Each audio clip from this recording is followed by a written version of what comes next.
Or should I say, welcome me back. The Stephen A. Smith Show right here on Sirius XM. Coming at you as I love to do. Every weekday afternoon from 1 p.m. to 3 p.m. Eastern Standard Time over the airwaves of Sirius XM. Mad Dog Sports Radio. The number to call up as always is 888 Mad Dog 6. That's 888-623-3646. Yes, I remember the number.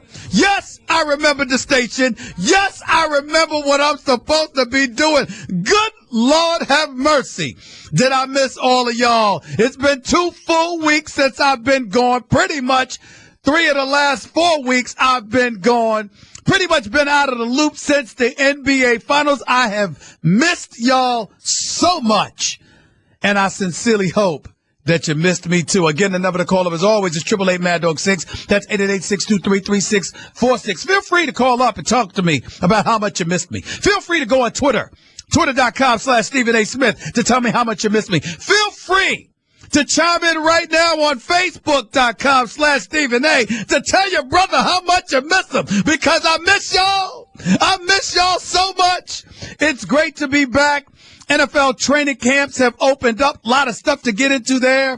Of course, Kevin Durant had something to say about James Harden. Got some things to say there. Dwayne Wade did an interview for ESPN's Kerry Champion. Had a few things to say there. We'll be touching on all of that this day. And, of course, I might even touch on a little bit of politics right now, because Donald Trump and Hillary Rodham Clinton, has been talking smack back to one another. I'll get into that just a little bit because, believe it or not, Donald Sports Today is actually a sports story. So we'll definitely be talking about that as well. Check it out. Make sure you don't miss it. Tune in right here with Stephen A., Sirius XM, Mad Dog Sports Radio. Got to get into a couple of things. I got to get some stuff off my chest. It's been a while. Now, as you all know, First Take has started. First Take on ESPN2. It's my talk show, the debate show, formerly with my man Skip Bayless, who's departed, announced on the Hollywood Reporter today he's going to FS1. Wish him nothing but the best. That's my man. Even though we'll be competing against one another, make no mistake about it. That's my brother from another mother. I love him dearly and wish him nothing but the best. Although, he's going up against me, so I can't wish but so much for him because I'm trying to win. And that's why I picked my man Max Kellerman to be on First Take with me. We're on every weekday from 10 a.m. to 12 noon on ESPN2. Make sure you check it out. He came and we started on July 25th. Wasn't much going on then. It's a lot going on now. And even though I'm damn near allergic to talking about the Cowboys every day, they are just the gift that keeps on giving. Now, I am known for going off about the Cowboys on many occasions because I think that they're a moribund franchise. I think they're an absolute joke. I think it's a travesty that they're somebody that's considered America's team, because I don't believe in associating America with mediocrity, which I believe the Dallas Cowboys are, the walking piece of mediocrity that they are. And I'm not backtracking from that. I'm not taking back that stuff. Yeah, that's how I feel. Having said all of that, need to get a bit seriously. I need to get a bit serious about this. I need to be real with y'all totally about this. It's on my mind. I got to say it. And this is all seriousness. This is nothing to joke about or anything like that. I want to make sure that I reemphasize what I did on the show on First Take this morning by saying that I am not in any way questioning the Dallas Cowboys' intent as it pertains to being locked arm in arm with the sheriff in Dallas, with all of them honoring the fallen police officers, praying for the loved ones of those former police officers. Our heart goes out to them. If you got any kind of a soul whatsoever, you don't condone violence. You certainly don't condone murder. And I applaud the Dallas Cowboys for locking arm in arm with the local police and bringing attention to the fact and the reality that somehow, some way, we have to prioritize putting a stop to this violence. The world seems to be becoming incendiary and more divisive every single day. If we're being totally honest, our politics are not helping in that cause. All of this is true. It is undeniable. Absolutely correct. Here's the flip side. I got to confess to y'all right here on this radio show that I wasn't happy to see the Dallas Cowboys doing that. And I don't mean literally like I got a problem with them locking arm in arm with the police officers. That's not what I'm saying. What I'm alluding to is the Dallas Cowboys getting headlines for something other than what they do on the football field. Because you see, I think ultimately that's their strategy. That may not be applicable in this particular instance. And I'm going to give them credit because I'm a God-fearing individual who wants to believe that everybody has a soul. And I know that the Dallas Cowboys have it. When I get on the Dallas Cowboys, I hate on them as an organization because I'm a native New Yorker who hated the Dallas Cowboys. I'm not hating on them as individuals. I got love for Des Bryant. I got profound respect for the nice guy that Tony Romo is. Jason Witten I interviewed during Super Bowl week. Class personified.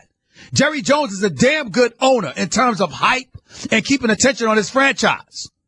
And the Dallas Cowboys as an organization from a business and marketing standpoint, as far as I'm concerned, is unrivaled. What gets me, what gnaws away at me is the fact that they always seem to be getting headlines for something other than football. And it's one of those situations where you certainly can't have a problem with them locking arms with local police and bringing attention to violence against police officers and on behalf of some rogue police officers. Because we all agree that must come to an end. We all agree that has to stop. We get that.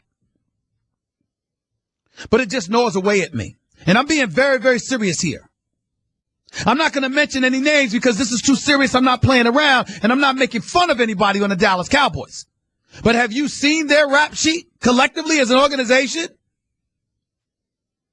Violators of drug policies, intoxicating manslaughter, DUIs.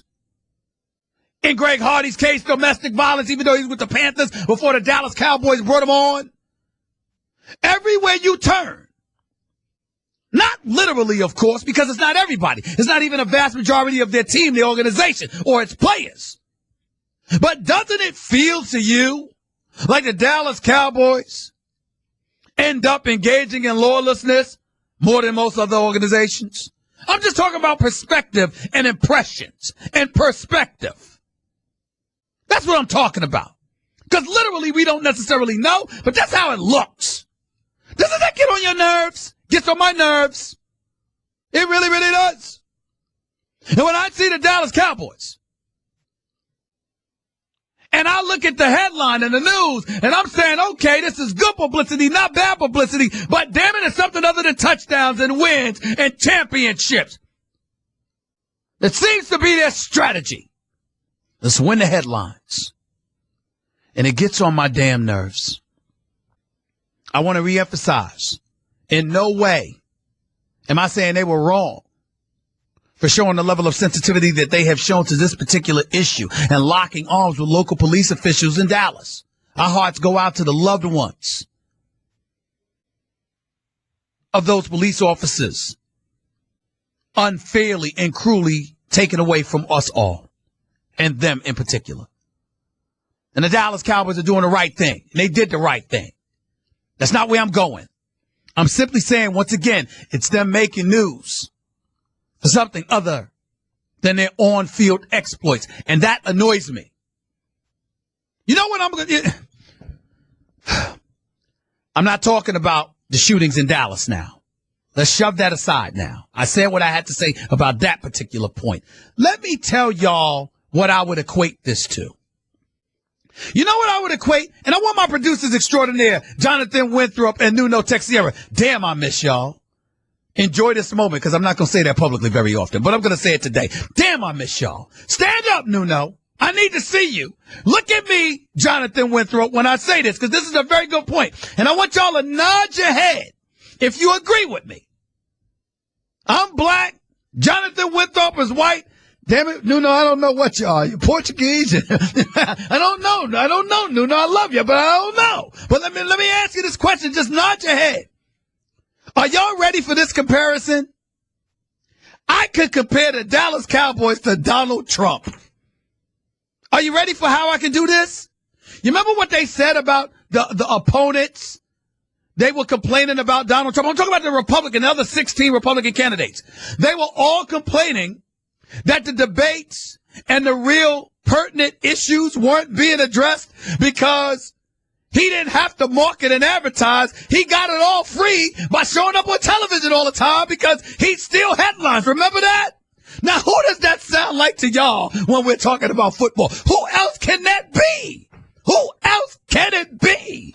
Of course it's the Dallas Cowboys. Who else steals headlines and ratings and storylines and the news wires more than the Dallas Cowboys? The Dallas Cowboys are the Donald Trump of the NFL. They steal headlines. That's what they do.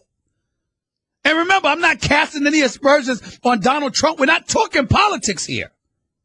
That's not where I'm going. I'm simply talking about the position that competitors take, that while they had to spend millions upon millions of dollars advertising and trying to get their message out to the masses, Donald Trump didn't have to do that because he manipulated social media and the television networks to get free publicity.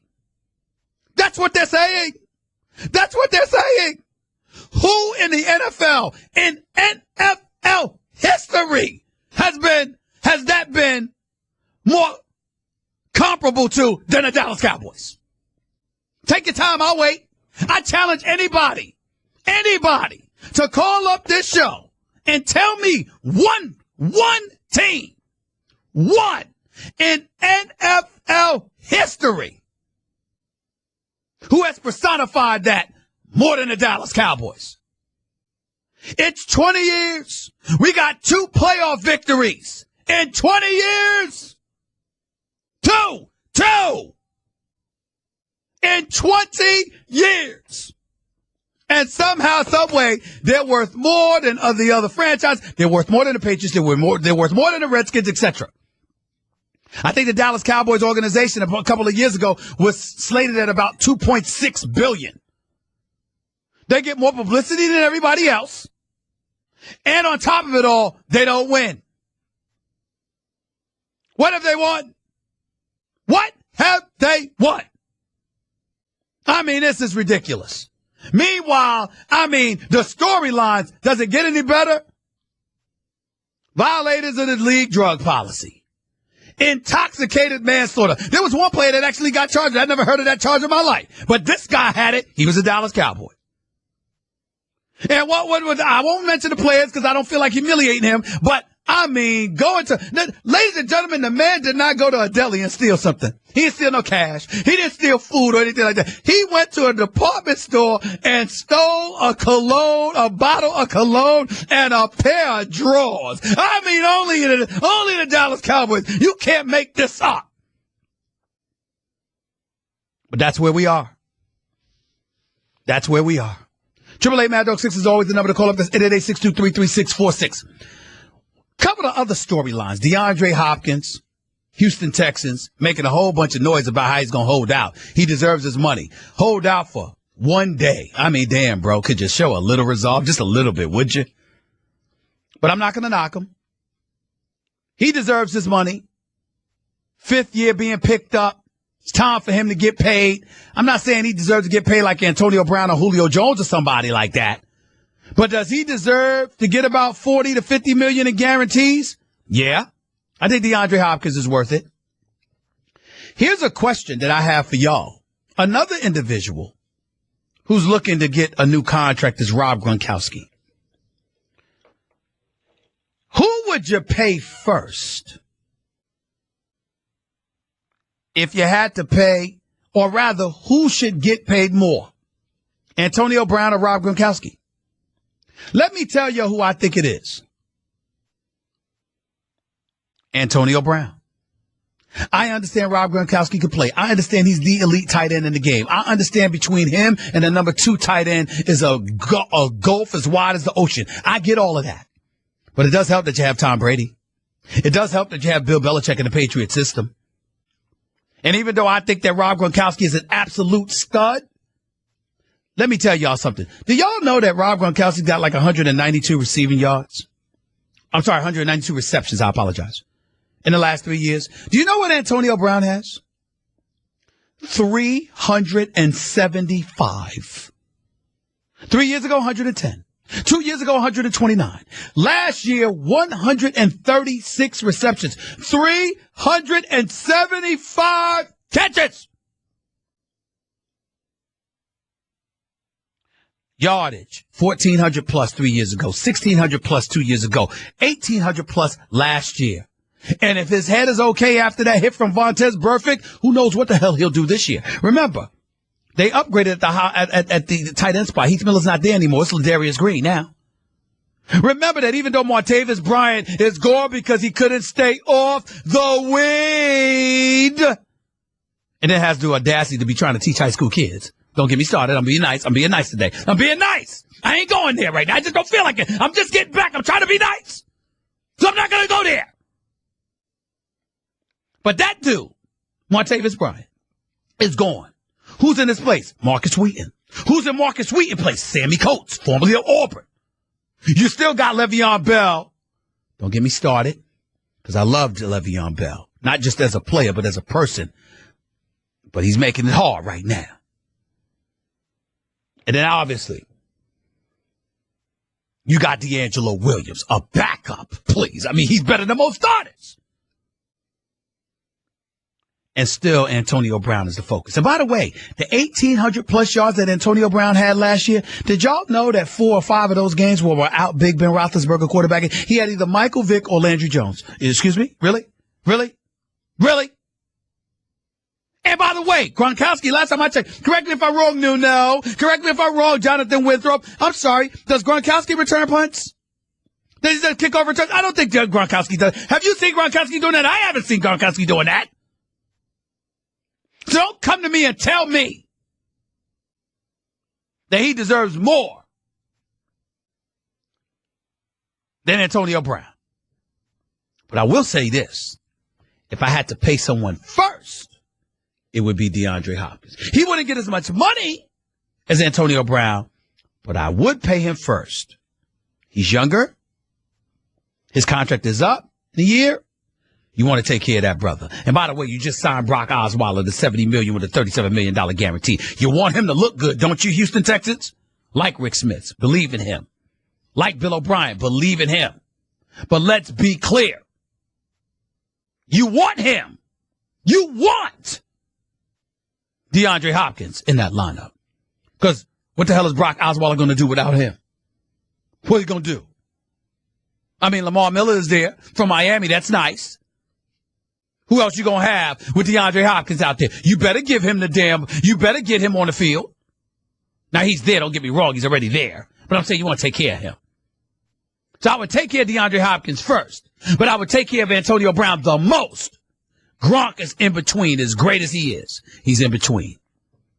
Because, damn it, I'm not going to say it's me because I ain't playing no football. I ain't trying to get hit.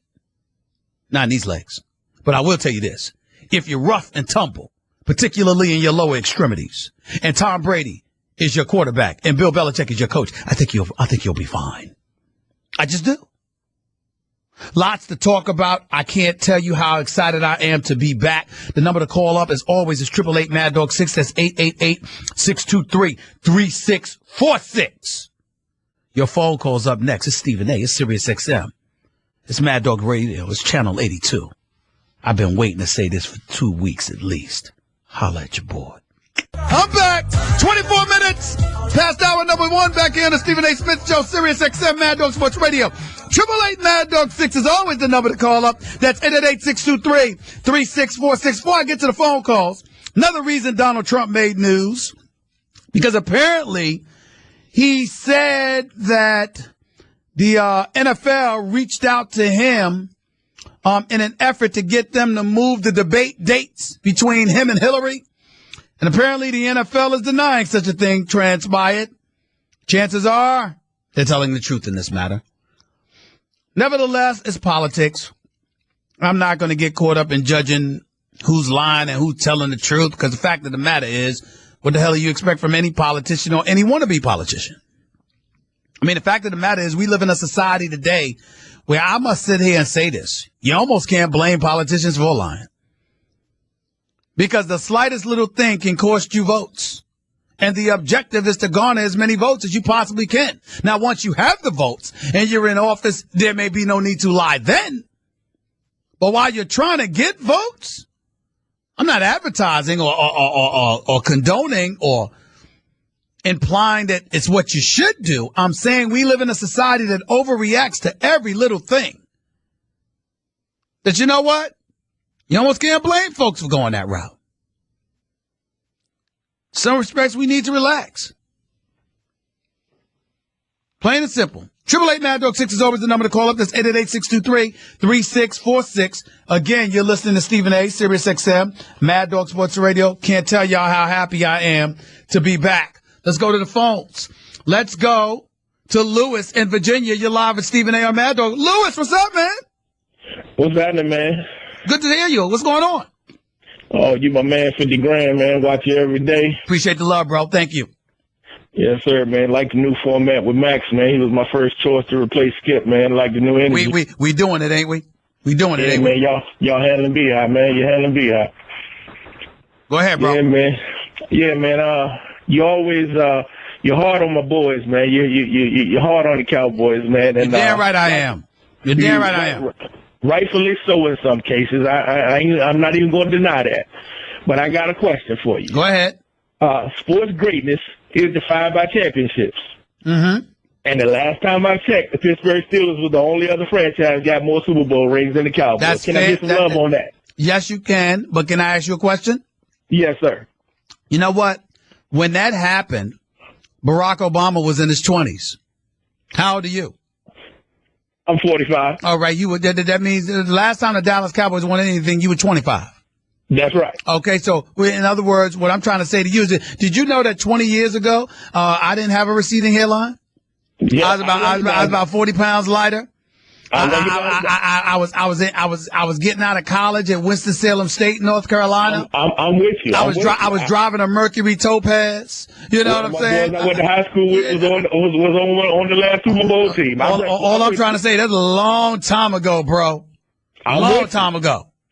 Long time ago. But we ride or die with our franchise. Yeah, it's pretty pathetic, though. You know, you want me to listen, let me tell you something. You know what I absolutely despise about your Cowboys, right? You know why I can't stand y'all, right? Come on. It's because of your fan base. I think the Dallas Cowboys have the worst fan base in the history of America. You know what you want me to tell you why, Lewis? Go ahead. Because y'all could go 1-15. Y'all will actually turn around the next day. Oh, we're going to be all right. We're going to be all right. You want 1-15? We're going to be all right. Don't you worry about that. Oh, Stephen A., watch what we do. 1-15. That's what annoys me about y'all. But would you rather me be a bandwagon or a fan weather fan? No. I'm saying, let's speak to reality, though. You can root for them, but if they stink, say so. Don't act like they don't. That annoys me.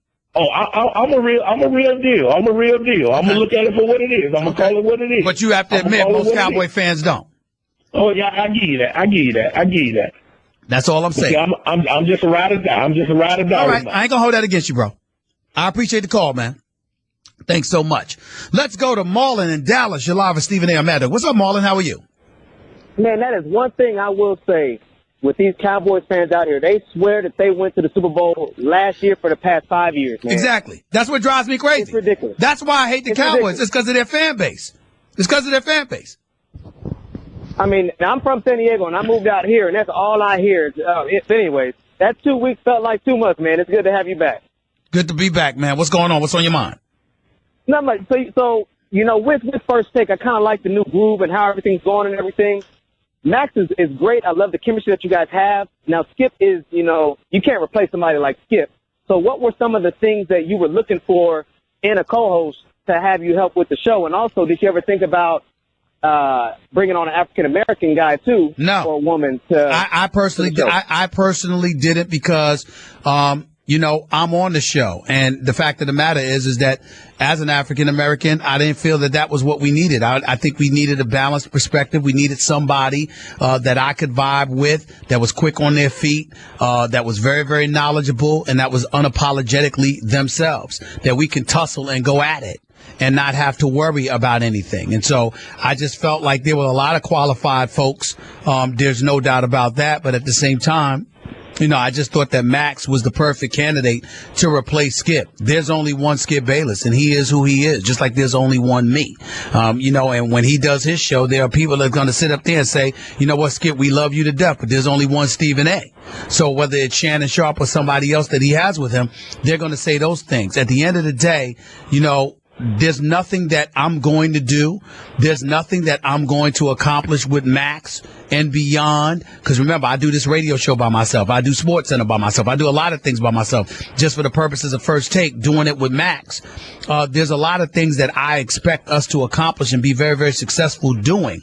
But regardless of all of that, in the end, what it really, really comes down to is that nothing takes away from the dynamic that was Skip and I. You don't buy that. Skip and I have known each other for 20 plus years, bro. I mean, we were friends and we've known each other and we know each other inside out. Skip could raise his eyebrow or tweak his cheek, and I knew exactly what he was going to do next because that's how well I know him.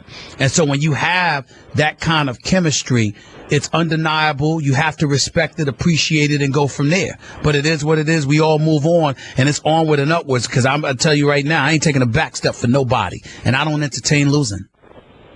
Yeah. I mean, everything's been good, man. It's great. I didn't know what to expect, but it's been going good so far. And quick last question for you. Yeah. You see Odell got hurt. You hear anything serious or anything like that? No. You mean yesterday? Yeah. No, it wasn't serious at all. He's absolutely fine. He just tweaked his ankle and his leg a little bit, but he's perfectly fine, and he's going to be back in the mix. He's good. Okay. Thank you. Hopefully your Giants will be in first place this year, man. Thanks a lot, bro. Let's see what happens. Anything's possible, man. Let's go to Rock in Charlotte. You're live with Stephen A. on Mad Dog Sports Radio. Rock, what's going on, man? How you doing? I'm not doing too good, but I'm doing okay. You remember me, right? Hold on, what's going on, bro? What do you mean you're not doing too well? What's up? Okay, first of all, I don't mean no disrespect to you. I got two things I want to say to you, man. All right, hold on. Stop right there. Hold on. Is your window open or something? Because I'm getting a little wind or something like that. I just want to make sure we hear you clearly. Yo, you there? Go ahead, Rock. Go ahead, Rock. Rock, you on the air. Go ahead, buddy. Okay, can you hear me, Steve? Yes, I can. Go ahead. Oh, okay. At one point, I want to make about the Dallas Cowboys. I feel like the Dallas Cowboys need to go ahead and open up their own drug facility. Right? What? Their own what facility? Their own drug rehabilitation. I'm not going to go that far, but I don't blame you for bringing that up. I mean, it damn sure seems that way sometimes. Go ahead. What's your second point? Okay. And then the second one is, I want Britt to go ahead and look into the Love Doctor for me, because the Love Doctor did some real good stuff for me. So can you bring the Love Doctor to me? What? Hold on. No. The man's requesting the Love Doctor. Turn the music down just a little bit, Nuno. Rock, I'm here for you, bro. What's going on? What happened? Well, I called you maybe, I guess it was the precise date was July the 12th. Okay. I called you. And I was telling you that I was trying to get engaged to my girl, and you told me what I need to do. Okay. Well, I'm going to tell you, boy, the Love Doctor showed his butt. What did I do? Thank you, man. We getting married soon. Congratulations, bro. So the Love Doctor, the Love Doctor came through for you? Love Doctor came through for you? Love Doctor came through, showed out, did his thing for a brother. So you followed my advice, and it worked. What? Did I follow your advice? Man, I added a little sprinkle on there, a little salt and pepper on there to seal the deal, man. Now, hold on, Rock. Are you the one that called me and said that you got into some trouble because you was in the house laying down and the ex-girlfriend came to your house to cause some trouble? Bingo. That's what, oh, damn, ain't my memory good? I'm not that senile after all. Yeah. But, man, I'm going to tell you. Took her to dinner, did everything you said, then it kind of went left a little bit. She talking about, well, my friends say I'm stupid and this and this. And I say, bam, I just pulled the ring out right here. I say, now tell me your friends think, you stupid now. Will you marry me? Right there in front of her face. Right. I just had to do it that way, Steve. And she looked at the ring. She looked at me. She got speechless. And she said yes. So I want to thank you, my brother. I swear to God, man. I thank you from the bottom of my heart for what you did for me, man. You gave me some real good advice. And And anytime that you in South North Carolina, man, I want to take you out to dinner, my brother. I appreciate it, but you know what? If we're gonna go out to dinner, we got to go with the future wife, man. You know we got to do that. Of course. I mean, why she got to be there? She got to be there. You understand? She got to be there. I appreciate you, Rock. Thanks a lot, bro. I'm happy for you, man. God bless you and your lovely fiance. Tell us Stephen A. sent his best, my man. Thank you so much. Rock and Charlotte. I'm getting people married up in here. You know, when am I going to get married? You know, what's going to happen for me? I know exactly who to blame for the fact that I'm not married. My producer, Jonathan Winthrop. I'll explain when I come back. It's Stephen A. on Mad Dog. One back here, the Stephen A. Smith Show, Sirius XM Mad Dog Sports Radio. A couple of NBA items to get into in hour number 2. Kevin Durant, James Harden, D. Wade, Pat Riley. Just a few names to throw out there. Jimmy Butler. Just a few names to throw out there as hour number 2 rapidly approaches. 888 Mad Dog 6. There's always the number to call up. That's 888-623-3646. Let's go back to the phones.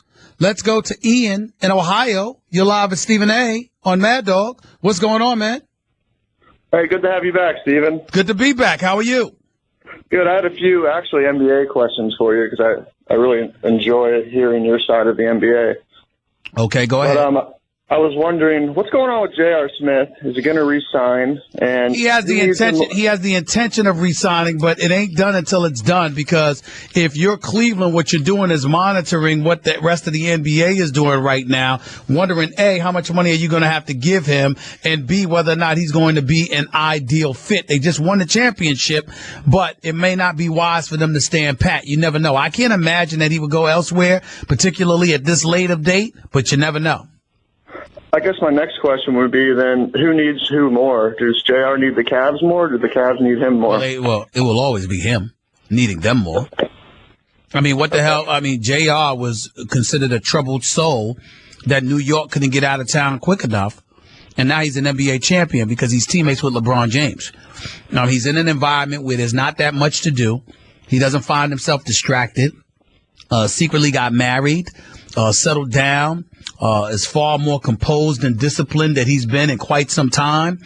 J.R. Smith is on the right path, man, and he's doing a lot of the right things, and he should be commended for it. But I think it would be wise for him to stay in Cleveland, and I think he knows it. All right. Well, my last question for you would be, where would you rank this NBA Finals? Would it be top 5, top 10? Just the way it went, how it all unraveled, coming back. I haven't really thought about it. What I would say to you is the last 3 games could compete with anything, considering the things that transpired and the drama associated with it, from Draymond Green getting suspended for Game 5 to Iguodala getting hurt in Game 6 and LeBron and Kyrie playing lights out and LeBron talking smack to Steph Curry and Steph Curry ultimately getting injected after throwing his mouthpiece, even though it was meant to be at the referee, didn't come anywhere near the referee, and then to lose Game 7 on their home floor, considering that they were 73-9 this season and the expectations that came along with all of that. I would tell you that the last 3 games were comparable to anything, but the first 4 games, I wouldn't sit there and say that was top 10. Bogut really hurt them, losing Bogut. That's true. All right. Gotta go. I appreciate the call, buddy. Let's go to LJ in Houston. You're live with Stephen A. on Mad Dog. What's up, LJ? How are you? Good afternoon. What's going on, Stephen A? Glad you're back, man. You feeling good? I feel fantastic, man. I missed y'all, man. It was good to be back. It's great to be back. Well, we missed you too, man. You know, time to get into this football season. Time to get it. Yeah, I got a couple of questions. I'm glad you brought up DeAndre Hopkins in your opening segment because he deserves to get paid. Without him, the Texans wouldn't even have first downs last year. Yep. And that's the important piece on that team.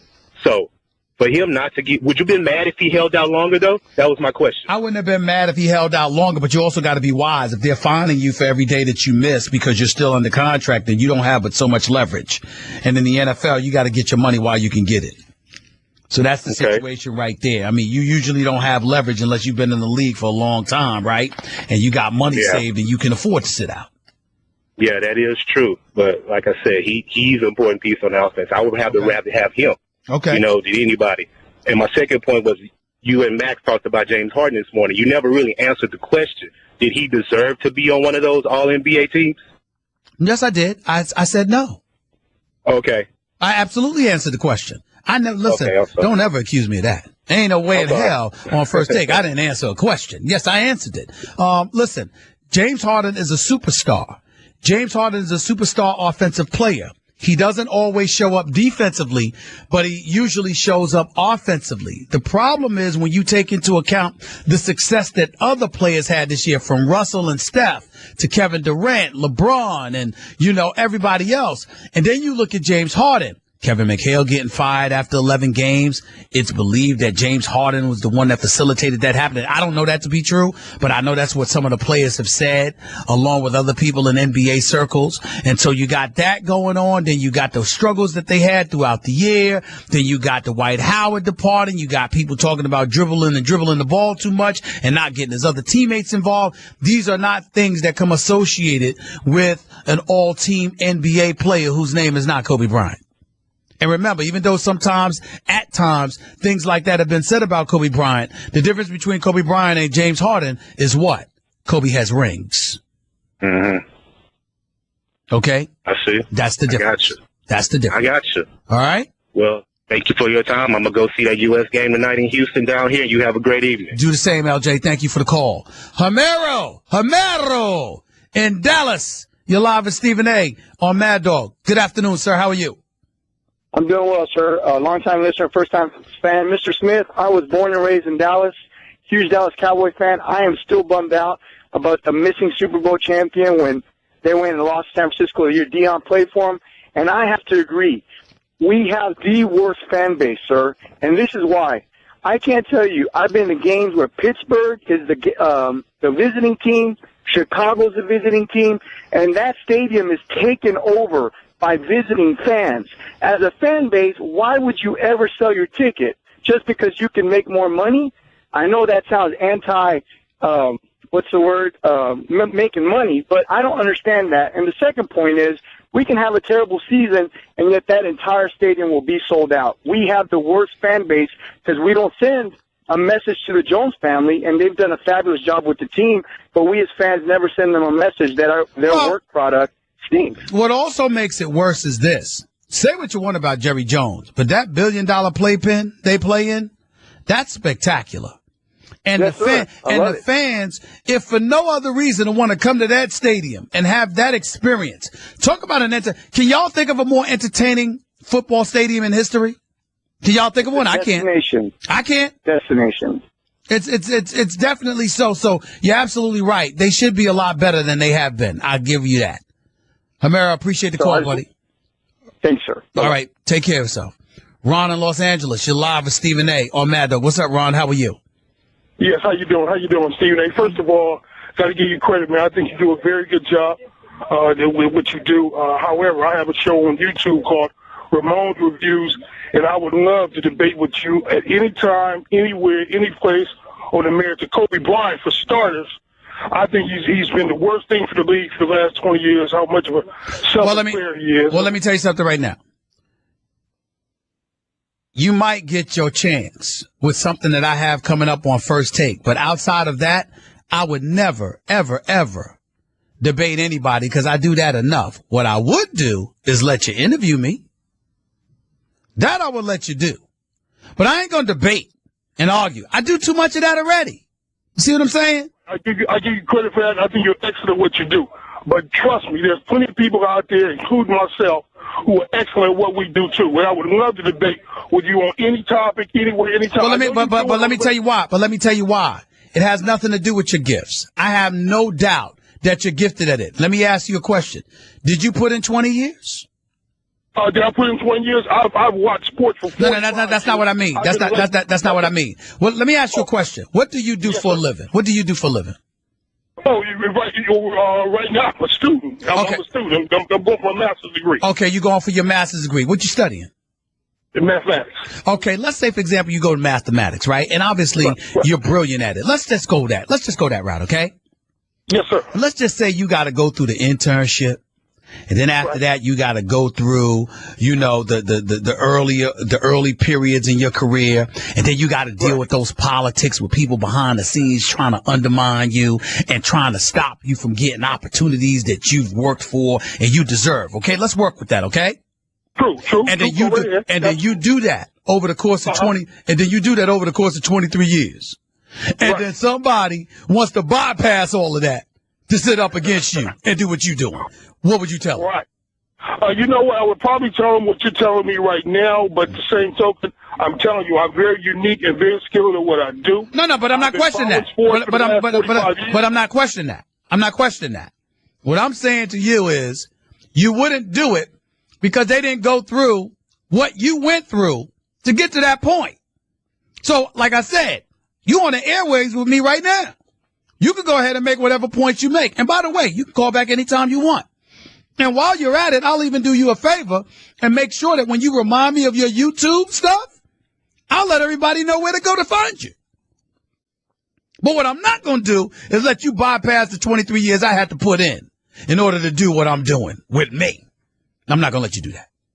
Right. I understand. Well, whatever format we could do, you know, however you want, I would take it on you or as Skip Bayless or your new man, Max Kellerman. I got you. I mean, right. Now, you're running out of time. So what was the other reason you called? Yeah, I was going to mention about Green. I think the Green's turned into a cancer for the Golden State Warriors, making himself expendable. And if you don't, like you said on the show earlier today, if you don't change being in the news for the wrong reasons, then he's probably going to see his way out of Golden State. You know what? You're right. You're absolutely right. And I appreciate you echoing my sentiments. Call back anytime, Ron. Appreciate the love, man. Thank you so much. Let's go to Khalil in Miami real quick. You're live with Stephen A. What's up? Mr. Smith, please help me out here. Now, you actually said on Facebook you would not speak of Tim Tebow anymore. I was watching First Take last you're week, right. You got me, and I was man. shocked. You got me, man. I was shocked because I love you, huh? That damn Max Kellerman set me up, man. You got me. You got me, man. Listen, Stephen A., you actually did not want to speak anything of him while Skip was there. I'm like, why in God's name is Stephen A. up here talking about, but no, listen to this point, but I have to make this point, and there's another point, and there's another point. I'm like, is this Stephen A. that I know? Because the Stephen A. that I know says the boy can't throw, and, you know, he's too complete. He can't throw. And I shouldn't have talked to him, Khalil. You got me, man. Because that damn Max set me up. He annoyed me. You know, Khalil, he got me, man. He got me. I'm admitting it. What else you want me to say? He got me good. I understand. I understand. Have you ever been aggravated, Khalil? Have you ever been aggravated? No, listen. You can hang up right after this. Let me first say that I believe that you are a closet Tim Tebow fan because you just had to talk about him. Oh, my God. That is not true. Sorry. That is not true. I am a fan of him as a person, though. He's a nice guy. He is a nice guy. Tim Tebow really is a nice guy, though. I got to admit it. Yes, he is. He really is a nice guy. Yes, he is. So that's my only point for you, sir. You have a good day for you. Thank you, man. You know, he's right. He got me. He's right. I swear I wasn't going to talk about no damn Tim Tebow. That's exactly what I did. That damn Max Kellerman, man, he set me up. Mustafa in Vancouver, you're live with Stephen A. Real quick, Mustafa, go ahead, buddy. How you doing? I'm doing good, Stephen A. I hope you had a great vacation off the radio show. I did, sir. I just want to make a quick point. There was a shooting last week in Canada, well, not a shooting, but a beating. A black man was killed by two police officers in Ottawa, Ontario, Canada. I just wanted to shed some light into this story. It was reported heavily in Canada, but it wasn't really reported in the United States. But it's just another example, sir. I'm not pitting all police officers are great. Many of them are great.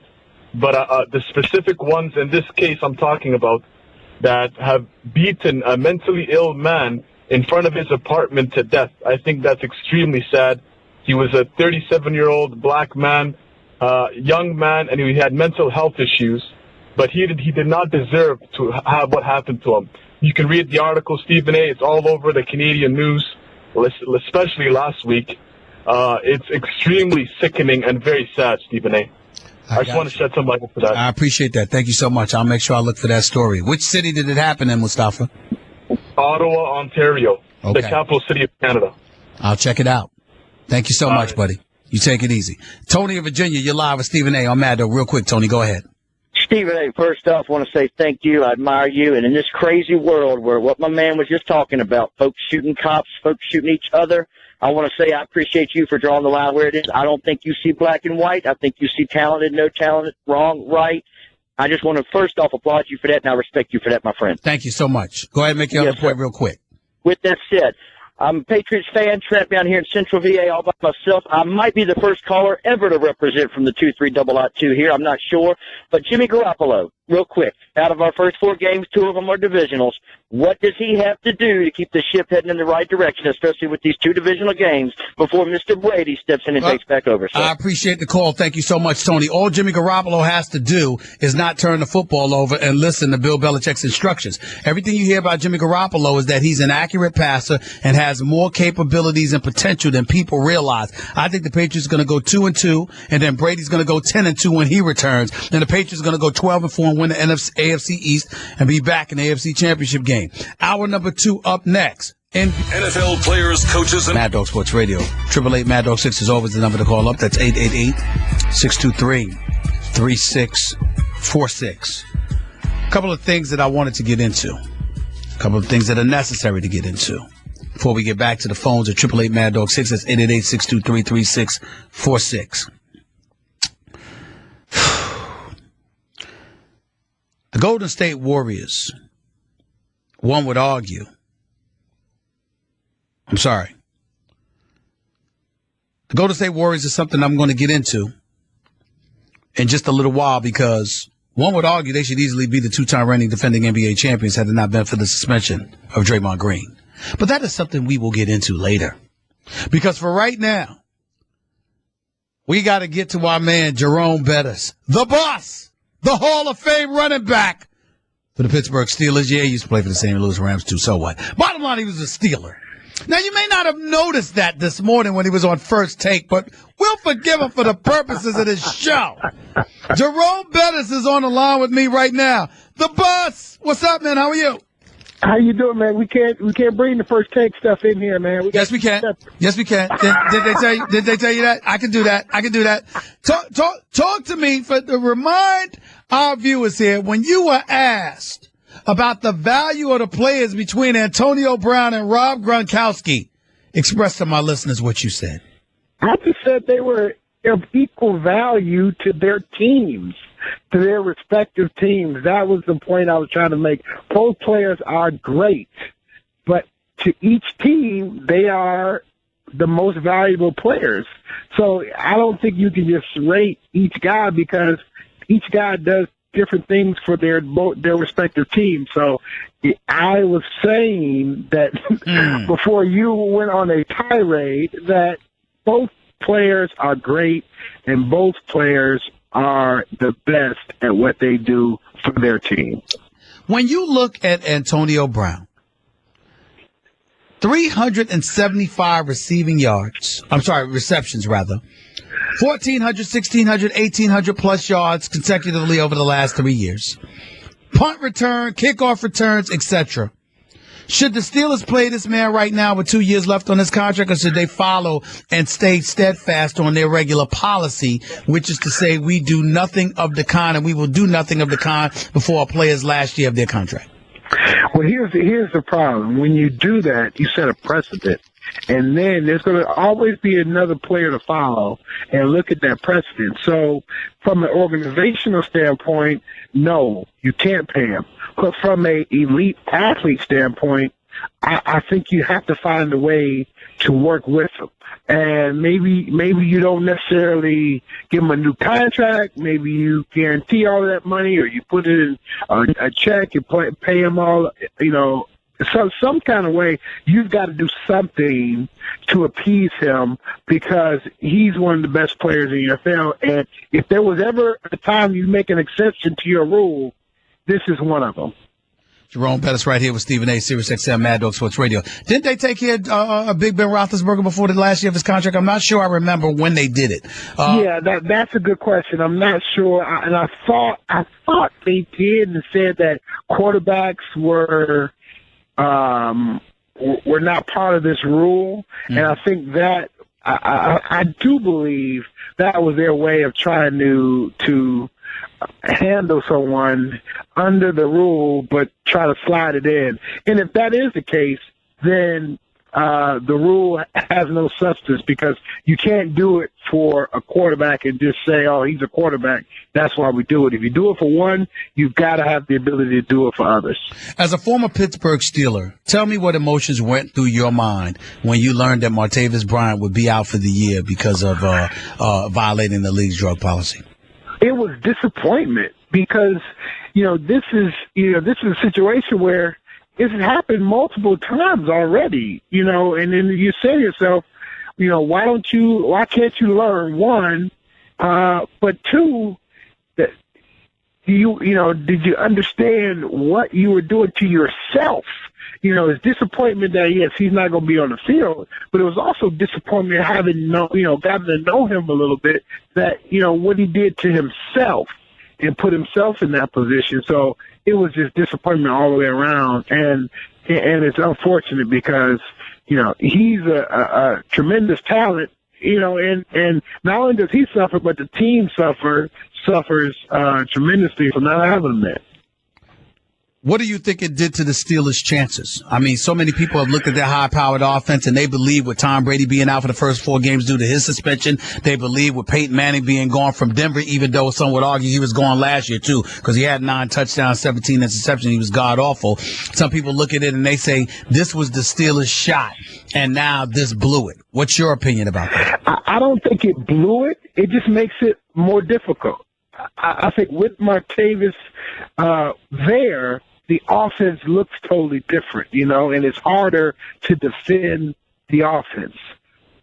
With him gone, it's a bit easier, but it's still going to be difficult. Make no mistake, they still got a really talented football team.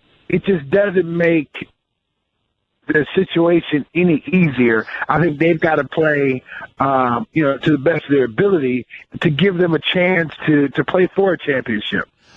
Jerome Bettis right here with Stephen A. Sirius XM Mad Dog Sports Radio. Let's transition to the reigning Super Bowl defending champions, Denver Broncos. Mark Sanchez is their quarterback now. Paxton Lynch is their backup. Should everybody in Denver be concerned about it, or simply rely on the fact that last year one could argue they didn't really have much of a quarterback in Peyton Manning, and yet still they ended up winning the Super Bowl title? Mark Sanchez can't possibly be worse than what we saw Peyton Manning as. What do you say to folks who think like that right now? I just say you should be concerned, because the one thing that Peyton Manning brought outside of on the court was his leadership and the intangibles, getting the team in the right place. He may not have been throwing the ball, but you better believe he was directing traffic. And so when you don't have a guy like that there that has supreme knowledge of the offense, then it becomes an issue. And so to think that your team is going to be better without him is a little optimistic thinking. I think realistically, you've got to know that the offense won't be as good. You just hope that they're able to complement the defense and score some points. What are you expecting from the Patriots with Tom Brady being gone? That's interesting. I expect the Patriots to still manufacture points. I think you're going to see some no huddle. You're going to see some things where they're going to be able to put their players in the best position to succeed. Don't expect to see that same Patriots team that you normally see. You're going to see a totally different look, because they've got to go out there and find a way to win 2 or 3 games of the first 4. Hold up. What do you mean? You don't believe in Jimmy Garoppolo? No, I've never seen him. So how can you believe in somebody you haven't seen? So that's the hard part. You think he can do it. You believe he can do it. He's got the coaching. He still has to go out there and prove it and do it. So until he's done it, we have to think, well, there is the possibility that he can fail. That's a realistic possibility. I don't think it will happen because of the support system, but the reality is there. So you hope that from a coaching standpoint, you create the best environment for him. So whether that's going back to his college days and he was up tempo, no huddle, guy? Do you do more of that to make him comfortable in the situation? Because whatever it is, you've got to make him comfortable and find the way to win 2 or 3 games until Brady gets back. Who's your sleeper in the AFC, Jerome Bettis? Ooh, sleeper in the AFC, Kansas City. How are they a sleeper? They were in the playoffs last year before they lost to New England. I mean, because nobody is talking about them at all right now. Nobody. I mean, have you talked about them? No, I haven't talked about them. Because they have Alex Smith. Yeah, right. That's why. So they'll be a decent team. They'll make the playoffs, but then they'll go home. That's why. That's why. That's exactly why I think they're a sleeper team this year. I think they're retooling. They've got better athletes around Alex Smith, because to ask Alex Smith to do it all, we do know that that's not his forte. But when you put better athletes around him and not ask him to do as much, I think now you got a chance to get a good outcome. Jerome Bettis right here with Stephen A. Sirius XM Mad Dog Sports Radio. Let's transition to the NFC. Right now, news is being made about Chip Kelly and what's going on in San Francisco with Blaine Gabbert and Colin Kaepernick. Do you really think there's a chance that Blaine Gabbert could end up being the starting quarterback for the San Francisco 49ers? And if so, why is that? Okay, yeah, I believe there is a chance, because right now Chip Kelly is on, his second team, and he has to win now. And so it doesn't matter which quarterback is his guy, as long as one of them is his guy. Right now, he's trying to figure out who's the best player for his offense. And whoever that is, that's going to be the guy. He has a clean slate with both of these quarterbacks. Neither one has done anything for him. So what Kaepernick has done in the past has no bearing on what he's able to do today. And whichever one wins, that's who he's going to go with, because he has to win now. He can't afford to struggle out of the gate. He got to find a way to be competitive immediately. You say that. I think along the lines of this, though. Chris Carter always said Blaine Gabbert stinks. So if you're Chip Kelly and you're trying to win now, is it about Blaine Gabbert and what you believe, or is it about Colin Kaepernick and what you don't believe? Well, maybe it's Blaine Gabbert in the traditional offense. You put Blaine Gabbert in a different offense where, now he can read and react to something different. Maybe you get different outcomes. Mark Sanchez, everyone said, this guy's a bum. He's a bum. But, in that Chip Kelly offense, he turned the ball over. He threw 2 or 3 interceptions a game. But, there were some games he lit it up, And so if you can get that type of productivity out of Mark Sanchez, arguably you could say, you know what, we can get that type of production out of Blaine Gabbert if he doesn't turn the football over. Now, that's yet to be seen, and we don't know that to be the case, but we're not dealing with a traditional offense. So I think you got to throw that out of the window. But being said, Kaepernick, I think, is if you had to draw up a guy for this offense, Kaepernick is that player. So I don't see how Kaepernick loses his battle, but Gabbert is definitely, in the running. We're talking to Jerome Bettis right here with Stephen A. Sirius XM, Mad Dog Sports Radio. Just a couple of more questions before I let you get on out of here. Is it really about Carolina and everybody else in the NFC? Because I was going to bring up the NFC South, but why bother? Every time somebody's talking about Carolina, they go from talking about them in the NFC South to saying, well, look, Cam Newton and these boys went to the Super Bowl without Kelvin Benjamin. This year they won't have Josh Norman, but they will have Kelvin Benjamin back. What are your thoughts about Carolina and what they're going to do, particularly without the services of Josh Norman this coming season? Yeah. So with the defense, the way that defense is really configured, they don't put as much emphasis on that cornerback as more teams, do. So I think because of that gives them an opportunity to kind of put someone else in there and have the ability to recover from the loss of a really talented player.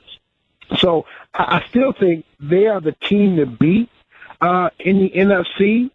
But, you know, a lot of people have seen their vulnerability in terms of stopping Jonathan Stewart, and you know, so goes the offense. So with Benjamin back, I think that gives them that dimension that they need so that they're not as predictable and that they can be more explosive. Before I let you get on out of here, NFC East, I'm getting a bit worried because all anybody's talking about are the Dallas Cowboys and the expectations that come with the Dallas Cowboys. I'm looking at the Redskins. I'm thinking about they've got some potential, particularly with Josh Norman and their secondary with their zone scheme defense, their zone scheme defense. I'm thinking about the Philadelphia Eagles. They're a wild card because who knows what could happen. I'm thinking about the Giants and all the money they spent in the offseason to acquire better talent and how they're expected to be even better than what they were. What about you? That it is a very interesting division. You know, when I look at it, you know, my first thought is, you know, obviously the Redskins are positioned better than any of the other teams because obviously they won the division and they got better in the off season. And you have to think, okay, that they'll be a better football team, and their quarterback is 1 year more confident than he was last year. That being said, you know, you look at New York. New York has had this ability to not stay down for long. So I don't believe that this will be another bad year for the Giants. I think I'm looking for, you know, a lot of good things from the Giants. They retooled, and I think they had to. You know, the Eagles, like you said, they're the big question mark. You don't know what you're going to get from the Eagles. And Dallas, everyone's talking about them, but I don't think they're talking about them in a positive way. I think, yeah, they still have a really solid offense, and they have a chance to be dominant on offense. But their defense, I think, is going to be too weak to really, you know, control that NFC East. So I still think it's the Redskins, you know, division to win. Last question for you, man. As a former player who is obviously an incredibly upstanding citizen as well, good man that you are, not to say that they're bad people, but how do you really, really feel when you constantly turn around and hear about one player after another violating policy, you know, the league's drug policy or getting themselves in trouble? How do you feel about this? I think it's stupidity. I'm saying, are you kidding me? You guys, I mean, you guys don't understand what's at stake. There's millions and millions of dollars at stake. There is no other opportunity that you will have to get that type of opportunity, that type of money. And you blow it because you are not disciplined enough to understand I need to stop smoking or whatever. I can't, and you can't do that. It's a shame. It's sad. And quite frankly, it's just ridiculous that we have to sit here and watch these guys struggle like this. And it's just sad. It really is. Appreciate you, bro. Jerome Bettis, always a pleasure to have you on the show, my man. Looking forward to talking to you again. All right, you take it easy. All right, thanks. One and only Jerome Bettis right here with Stephen A. Sirius XM Mad Dog Sports Radio, 888 Mad Dog 6 is always the number to call up. That's 888-623-3646. Transitioning to the NBA. Durant on James Harden. Draymond Green in trouble. Dwayne Wade and the Chicago Bulls. That and more coming up with Stephen A. on Mad Dog. Sweets. Find out more at CandlewoodsSweets.com. Candlewood Sweets. True, genuine people. 888 Mad Dog 6 is always the number to call up. That's 888-623-3646. I'm going to get into the NBA for a quick in just a minute, but somebody wanted to holler at me about First Take. Reed in Virginia, you're live at Stephen A. on Mad Dog. Talk to me. How are you? Doing fine, Stephen A. First, I want to say congratulations for the success of First Take, your radio show, and now that you're in the driver's seat at First Take, just congratulations. Thank you so much. I appreciate that. You're welcome. I'm never in the driver's seat. Always got to put in the work, though. Always got to put in the work. Hey, I own my own company, so I understand that. My question to you is, and I love Skip, but now that he's gone, and you got Max Kellerman there. I know Skip used to capitulate to you a lot. Seems like he always used to kind of bend when you guys were debating. How do you feel about Max taking his spot? What do you think? First of all, I never felt like Skip bent a lot. I never got that at all. I think Skip is the most hard-headed individual I've ever worked with in my life. Skip is one of those guys that he feels passionately about what he feels passionately about, and it's just the way that it is. Max is similar. Max has his own belief system. He's very fast and quick on his feet, very smart. And I'm proud to have him on there. And not only that, I love when guys come at me. I hope Max kicks my butt half the time because I think that's what will make the show interesting. If one individual is completely dominant over the other, how does that work for us? It just doesn't. Not very well. It's not going to work. He's good. And I'm glad y'all can talk about boxing, man. Finally. Bring back some boxing conversation. Ain't no question about that. That's a given. That's a given. And I heard earlier you're a closet Tim Tebow fan. Come on, That is a lie. That is a lie. Was on the radio. He isn't. I don't care if it's on the radio. I'm telling you the damn thing ain't true. I know that night when he gutted the Pittsburgh Steelers. Yeah. I bet you were upset about that, huh? Man, you want to hit a dial tone, man. Don't get on my nerves, Reed. Don't you do it. Hey, he deserves another chance, man. He's a winner. You know, I will say this to you. I will say this to you. He got sabotaged in New York. He did. There's no way around that. And I will always support Tim Tebow in that regard. He did get sabotaged in New York. There's no doubt about that. Gruden says he gutted him, Steven. He gutted him. No question. Well, you take care, Steven. Take care, buddy. Congratulations, really, on all your success. Thank you so much. I appreciate the call. Let me get into a little NBA stuff here because I think it's necessary. You know, I got to tell you something. When I think about Draymond Green, I will tell you that for me, I'm a fan of Draymond Green, not just the player, but the person. I like him a lot. Has a lot to do with how much affection I have for Tom Izzo and the Michigan State program. I think he's a big-time college coach. Got a lot of love for him, a lot of respect for him. And I know how he influences these guys, these players. They trust him, and they should. I think Draymond Green is a fire breather. I think he's the Energizer Bunny. I think he's an incredibly pivotal component to the success of the Golden State Warriors. Over the last couple of years, I've grown to be a fan of Steve Kerr even more. Yes, I still believe Mark Jackson should have never lost his job, but that's not Steve Kerr's fault. Steve Kerr stepped in there. He's done a damn good job. He's proven to be a great coach. Game 7 wasn't his greatest moment, but it doesn't take away from the fact he's a great coach. Bob Myers is a good man, and I think a big-time executive. And I'm just a huge fan of Joe Lacob. I've talked to the man extensively on a number of occasions, and I genuinely like him. Again, he knows I disagree with his decision about Mark Jackson, but that doesn't take away from his greatness as an owner. And it doesn't take away from what a good man and an astute businessman I think he is. I just disagree with him about that particular decision, which we both understand, respect, and we move forward. And one of the luckiest things that ever happened in my career was me having an opportunity to have a very, very lengthy discussion with the great Jerry West. You know, this misnomer that I didn't like this man or things like that. I had to talk to him to correct that because that was just nonsense. Jerry West is a great, great individual and an institutional figure in NBA history. I just think that Michael Jordan should be the silhouette at this moment in time. That's all. Having said all of that, that's all to say that I have nothing but complimentary things to say about Draymond Green and the Golden State Warriors. Draymond Green made a mistake, though. Little Snapchat snafu where he showed his private there.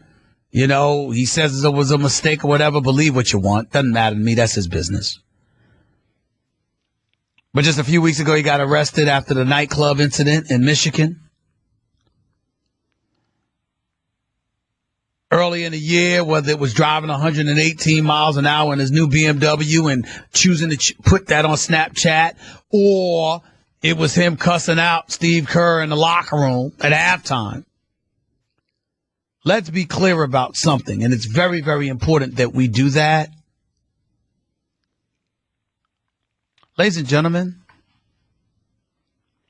Draymond Green needs to be careful. This is not me chastising him.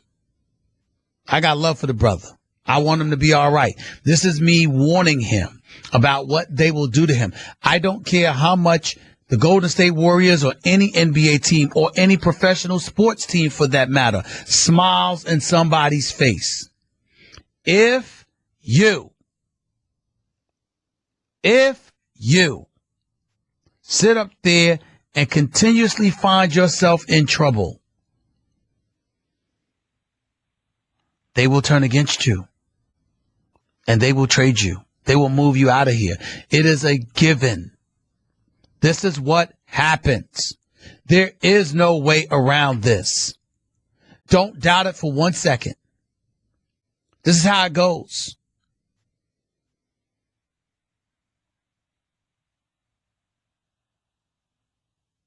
So we just need to recognize that. It's important that we recognize that. Draymond Green, especially with the acquisition of Kevin Durant, of course he's not expendable. He's the missing link. He's what makes the Golden State Warriors go in some people's eyes. But don't think for 1 second that Joe Lacob, Bob Myers, and the Warriors organization will not turn against him if he continues to find himself with the wrong headlines. I'm saying this not because I know something personal about the Golden State Warriors or anything like that. I'm saying this because this is the way corporate America works. And Draymond Green needs to know that. He's getting in the news for the wrong reasons. Kicking Steven Adams in the privates, although as far as I'm concerned, there's no proof that that was intentional. I still stand by that position. Then that bogus call against him with LeBron James that ended up getting him suspended for Game 5, which I truly believe the Golden State Warriors would be here today as the NBA champions if Draymond Green hadn't gotten suspended for Game 5 after they were up 3-1 going back to the Oracle. It's not to take away from what Cleveland accomplished, but talk about the dominoes falling in their direction. I mean, you got to be kidding me. So that's just my mindset. Draymond Green is ending up in the news for too many of the wrong reasons. It has to stop. If it doesn't stop, he's going to get himself in trouble. And he may find himself up out of here. And I don't want to see that for Draymond Green. I really, really don't. And I want somebody to tell a brother so he'll be all right.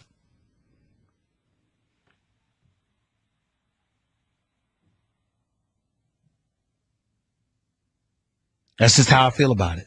And I think that needs to be said. 888 Mad Dog 6 is always the number to call up. That's 888-623-3646. I just think it's important. We can slice it any way we want to. But at the end of the day, what it comes down to is that Draymond Green could be expendable like anybody else if he's not careful. And I want him to be careful so he can have a long and prosperous career. That's just me. 888 Mad Dog 6 is always the number to call up. That's 888-623-3646. Another item I wanted to touch on. Kevin Durant says the NBA players know how great James Harden is. The rest of us don't. Not true. We do know how great James Harden is. It's just that we see it on one side of the ball, not both. James Harden plays defense when he wants to. He plays offense all the time. He dribbles the ball a lot.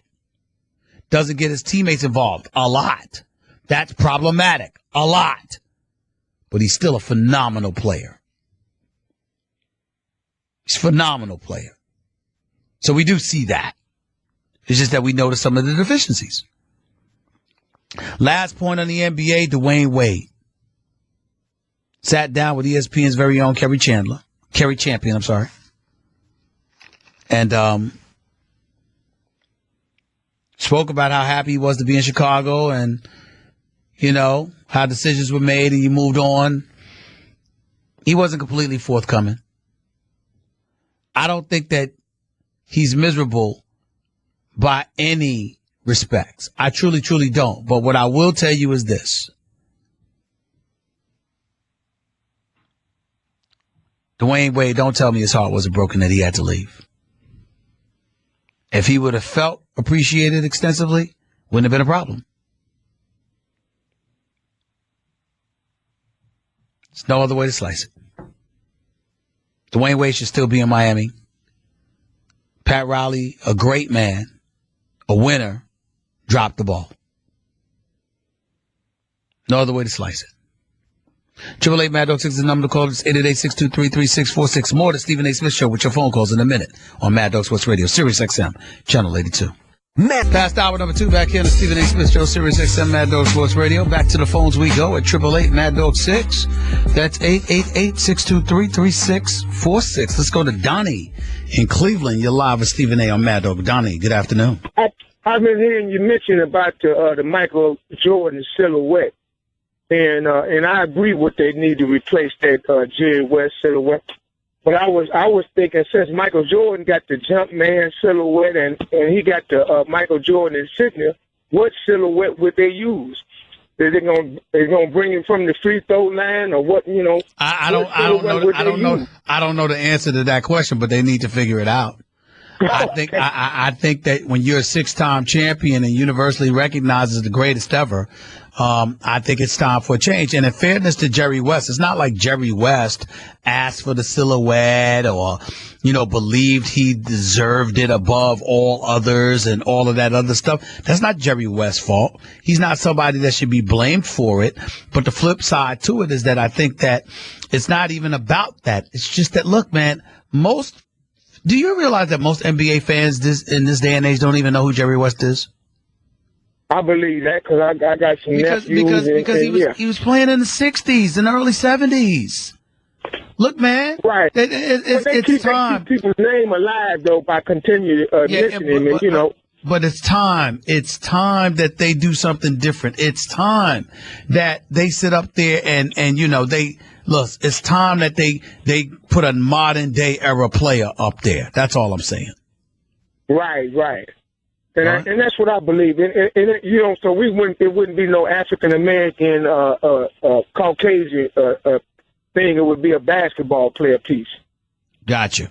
Appreciate the call, man. Thank you so much for the call. Take care of yourself.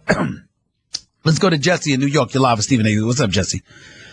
Stephen A., how's it been, my man? I'm all right, man. Talk to me. I've been a fan. I've listened to your work for all these years, and you've never said anything so hurtful than you saying that the Dallas Cowboys are the worst fan base.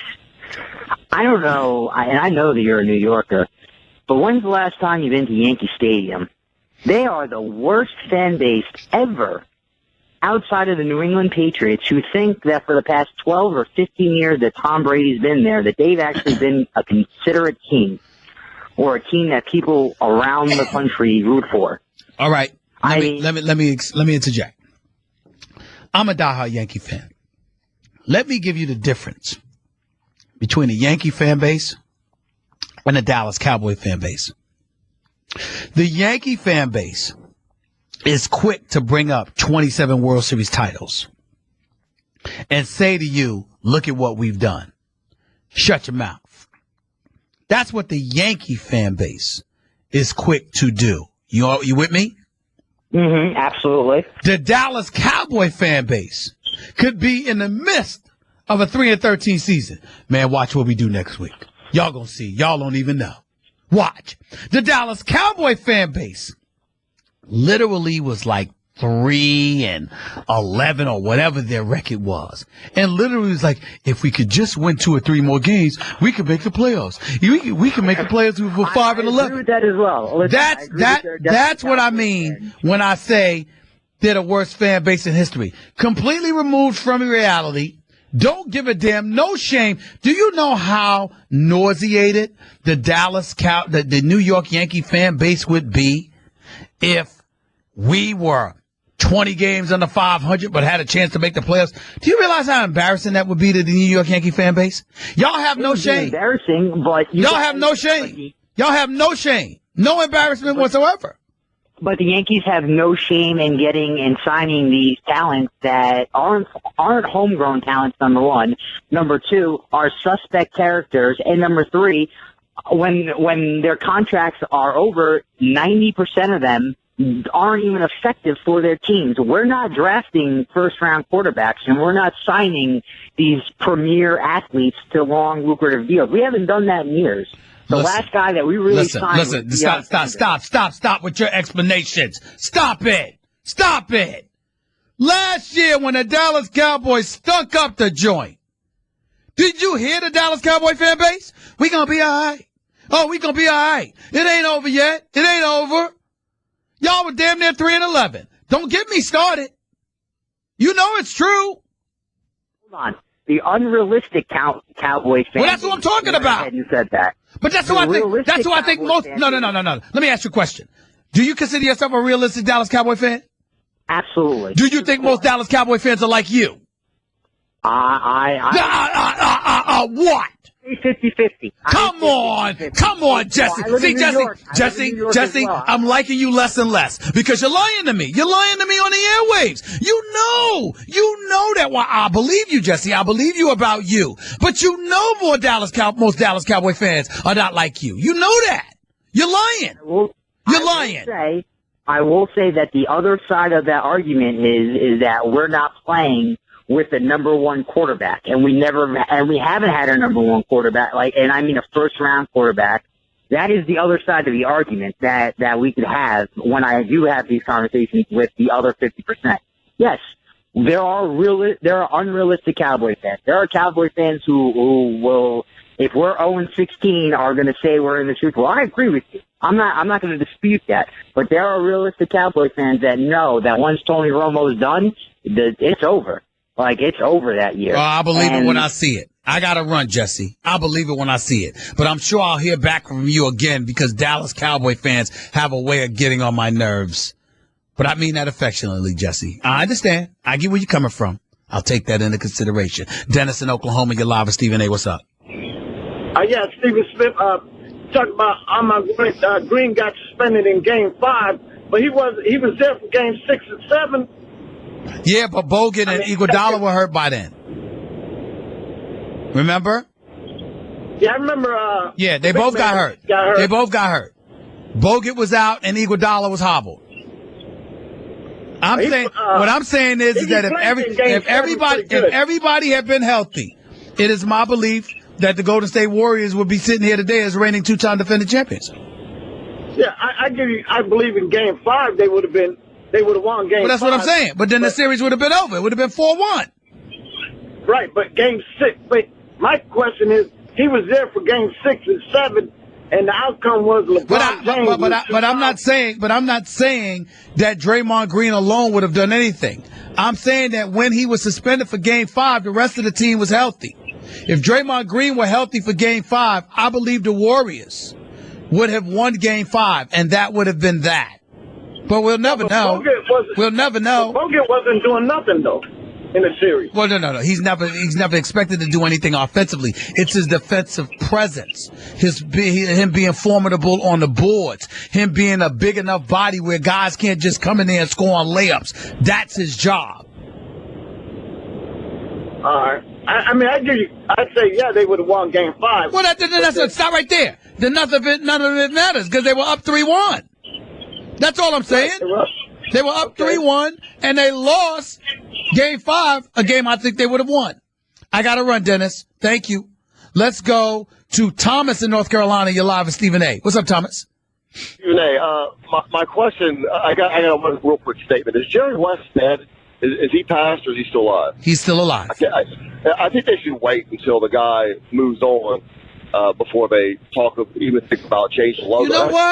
You know what? That's a good point. I mean, if you put it that way, and you want to honor a man the way that you honored him by making him the NBA silhouette, and if you want to wait until he passes in order to change it, that might be a good argument. Like there's nothing that he did where his greatness should be diminished in any way, where you would make that change while he's alive. That's the best argument I've heard for that. I can understand that. Yeah. Jerry West deserves that respect from us. Absolutely. And so my question was, and I love the way you handled the Dallas Cowboys guy, is that the injury to Junior Gillette, this is the second time it's happened to the Redskins, and they've gotten nothing out of the guy. And now, with that in perspective, I want you, and I can, be off the air when you. I like you to talk about the times when the injuries weren't so profound. The injuries weren't so. Is it social media? Are we just that bigger and faster in the NFL? I mean, yes, I remember you're that big and faster. You're that big and faster. The sport is that much more violent. That has everything to do with it. What about when they were less protected? When the restrictor plate was taken off? Again, like John Riggins drinking beer. And who knows what Dexter Maley did before and after in between games. But, Thomas, you have to remember, the athletes weren't as big and were not as fast. And not only that, wasn't committed. Our technology wasn't as big, weight rooms and, physical conditioning, strength and conditioning coaches and things of that nature. I mean, these are like locomotives coming at you now. That wasn't the case back in the day to this degree. That has a lot to do with it. Yeah, I think we've created that environment, and now we go after them. We go headhunting when they try to keep up with our technology. Good point. And our technology is actually promoting this environment. But yet, how do you keep up with it? That's a good point. If you're a player, what do you do when you deal with it? You deal with it and do what you can and stay as healthy as you can and get as much money as you can. That's all you can do. Thomas, I gotta go. I appreciate the call, though. Thank you. Let's go to Larry in Pennsylvania. You're live with Stephen A. Amado. What's up, Larry? All right, man. How you doing? I'm great. Talk to me. Good. Always a pleasure listening to you, watching you on the TV show. Thank you. I just wanted to touch on one thing real fast as far as the logo for the NBA. Yep. I mean, you want to give it something with style, class, and somebody with a signature move, no? Okay. But what's your point? Why not Kareem Abdul-Jabbar with a silhouette or sky hook? Well, you could say that. I couldn't poo-poo that because he is a six-time champion, all-time leading scorer in NBA history, the only player in NBA history with the absolute most unstoppable move the game has ever seen. All of that would be true. I guess you know what the biggest thing, and I hate to say it like this, Larry, he ain't loved enough. He's respected. I agree with you 100%. He's not loved enough. He's respected enough, but he's not loved enough. Yeah. And that's Absolutely. A problem for him. And the difficulty with doing it with a modern day player, there is no real signature moves other than, like a Dirk Nowitzki leg kick. But you're not going to put Dirk up there. No. So, I mean, my only point is that it needs to be somebody that did carry himself with class, and he had a signature patented move. Unfortunately, Jerry West is the logo. Not unfortunately, because we've been watching it for years, and it's a beautiful logo. But it's a man dribbling a ball. Got it. You know what I mean? I got it. But right. Thank you for the time, and I appreciate watching you, man. And keep your soliloquies and your beautiful speaking going, man. Thanks a lot, man. Appreciate it. Thank you so much. Let's go to Will in Charlotte. You're live with Stephen A. I'm Mad Dog. What's up, man? How are you? Hey, how you doing, man? I'm good. Talk to me. Hey, real quick, and I hope I don't piss you off with this statement, but with the Dallas Cowboys fan base thing, how can you generalize based on the actions of a few? Because as a black man, you wouldn't want anybody to do that to us. Well, first of all, that doesn't tick me off. That's more than a fair question on your part. I'm not insulted by that question. What I would say to you is this. We're talking about the sport of football. We're talking about it being the premier sport in all of America at this particular moment in time. And we're talking about where situations and issues are heightened exponentially because of social media, because of network television and beyond. So it's not really about the Dallas Cowboys per se being stigmatized just because of their actions. It's because of the sport that they're in, the brand that they are, the attention it garners, and what emanates from all of that. If you and I, like, for example, if we're talking about issues of fairness, right? If you do something, it shouldn't be any different than if I did something. But I'm the one with the national radio show and a national television show. So I'm going to be in the eye of the storm. And because I'm in the eye of the storm, it elevates the level of responsibility that I must conduct myself with in a court of public opinion. Because whereas if you do something, it's just Will and Charlotte. If I do something, it's Stephen A. for ESPN. It's Stephen A. for Sirius XM. It's Stephen A. that guy. And so all of that gets attached to the equation, and then I bring everybody with me. You see what I'm saying? And that's where it comes from. All right. That's where it comes from. I appreciate it, man. Thank you so much. Javon, rather, in Philadelphia. You got 30 seconds. Go ahead. Hey, how you doing? Real quick, man. I'm real nervous about my Pittsburgh Steelers. Le'Veon Bell suspended. Martavius Bryant gone. Pouncey coming back from the injury. Do you think that we have what it takes to win a ring this year, or you think it's a bust? I don't think you have what it takes to win the ring this year because I think your defense is suspect. I think offensively you can still get it done. If Le'Veon stayed healthy with D'Angelo Williams, with Wheaton and Coates, and then obviously Darius Green being an upgrade at the tight end spot from Heath Miller, and you still got Antonio Brown, I think offensively you can still get it done. But I'm suspect on the Steelers' defense because I don't trust their secondary. Even though they improved, they're not quite there yet. That's my trepidation. I got to get on here, Javon. I'll talk to y'all tomorrow, 22 hours from now. This is Stephen A. signing off. Until then, peace and love, everybody. Mad